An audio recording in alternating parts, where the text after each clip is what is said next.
luar awi kudu salam heula sopan sanggeus dituar deuleu mun kurang kolot ulah nu kolot tuar sanggeus dituar gejlikeun kana taneuh ulah waka dicokot minimal 3 poe adab tanyakeun ka kolot-kolot baheula nu kuari arirup keneh ya Allah ya Rabbi boro ka manusa baheula kolot urang abdi di kurang teh adab teh lain lalagaan lamun tatangkalan teu buahan bae usapan heula tangkal baling ming teh buahan sia teh dipelak teh maksudna supaya manfaatna lamun sia teu buahan bae engke meureunnanan atuh sia teh korban ulah waka diancam usapan heula adab kolot baheula masyaallah jak kula bae ge ieu nu ngora kan kula mah sapira karek 17 tahun atuh sia mah jakarolot ayo kalau jaho di pagahan eta ku emak mailot masyaallah ta usapan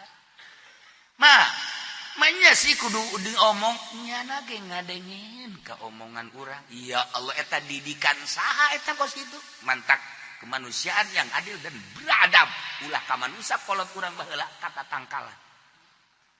tangkalan beradab jasa namun aya tangkal kayu gede urang kan kudu kieu punten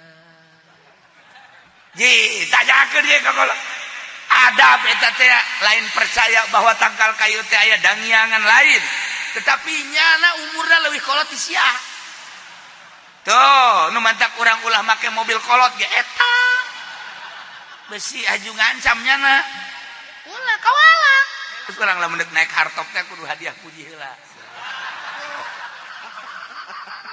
sebab kolotan nyana nah ieu mah kercarita tak kolot urang masyaallah mere adab ka urang sia sing ada besi deki awas aya liang ulah dikihan kolot urang adab padahal mah dipiki barang kurang diaji aya tapi kolot urang tanpa nyaritakeun pikih nya namanya nyaritakeun teh adab kaharti ku urang mun kurang dikihan mun orai keuyeub onam paling nya kaluar mun orai nyantok sia kumaha aja lamun orai nyantok bobogaan urang kan pegat deres urang mah mun aju awewe aju asup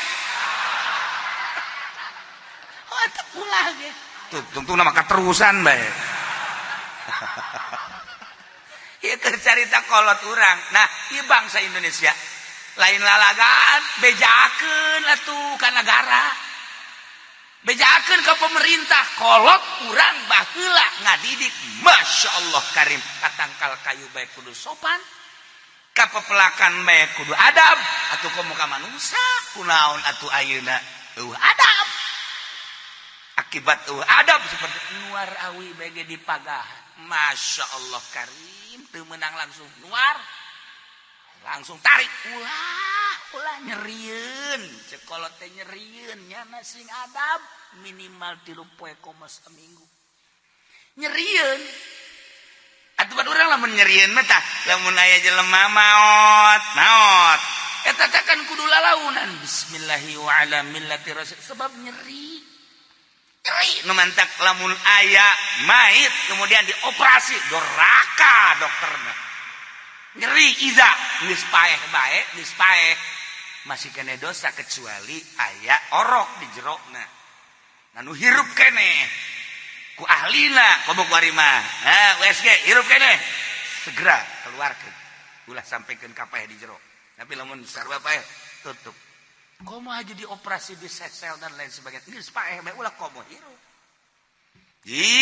adab kolot urang teu kudu ngaji urang teu kudu ngaji degekeun gerage kolot urang masyaallah kari dah diuk bae ge sia urang sok deuk di meja gede hutang sia kadege kan kurang kabehan kuari nu mantak gerer de hutang adab diuk di bebedak lakulas ya aduh dongtot jodoh mantak teu kawin-kawin da tangga kuari aya nu hayangeun nongtot doang jadi mah henteu nongtot kitu jadi nongtot kitu jadi komo nengtet mah leuwih leutik nengtet nongtot mah rada gede nengtet mah leuwih leutik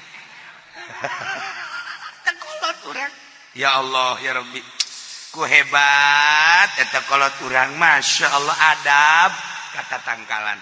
Nah tanggal peti lamun geus teu daekeun bae karak geus diusapan kurang teu buahan bawakeun golok kurang. Awas ya ku aing ya.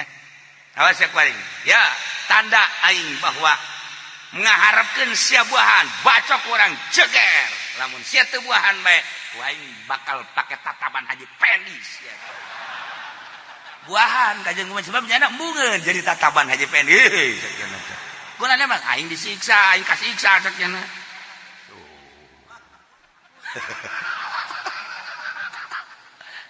Salah ngomong aing. Tataban amil.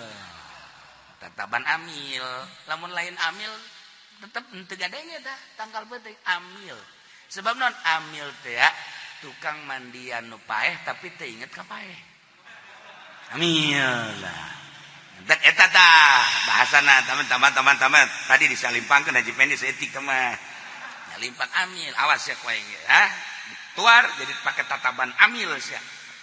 Tah eta nya ge mikir tangkal peuting aing daripada pakai tataban amil mah bakal disiksa ke di kuburanana aing berarti kabeulem jeung kasiksa mending buahan aing. Maksanya na wah, gembangan tah. Coba. Atau polisi lah ganti coba kuari. Awas ya aing pakai tataban polisi sia. Bow, buahna bukan jasa hujan. Luisieun nya. Ya Allah, kuari. Nah ieu keur carita pohara kolot urang baheula ngadidik ka anak incuna. Datang ka teu nyaho kitab tapi pinuh adab. Dahar ulah ngaremeh sia. Cerita sia remeh tah ceurik.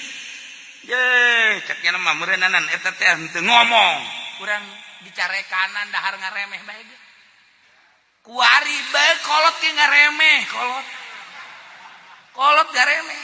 Bahkan kolot urang bapak urang sia lamun hayang menangkeun nu geulis, tah daharna sing repok, bener teh coba ya. Sing rapi, menang nu geulis mantap pamajikan sia bejon. Daharna sia tah.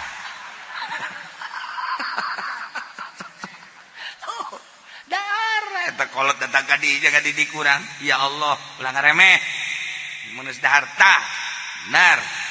Eta aya keneh tah di piring. Eta maksudna kula mah nyaritakeun adab. Ieu ti kolot ka anak datang ka kos kitu kuari pamarentah teu boga adab, rakyat jeung pamarentah teu boga adab. Murid ka guru teu boga adab, guru ka murid geus teu boga adab. Lamun geus tauran berarti kan geus adab.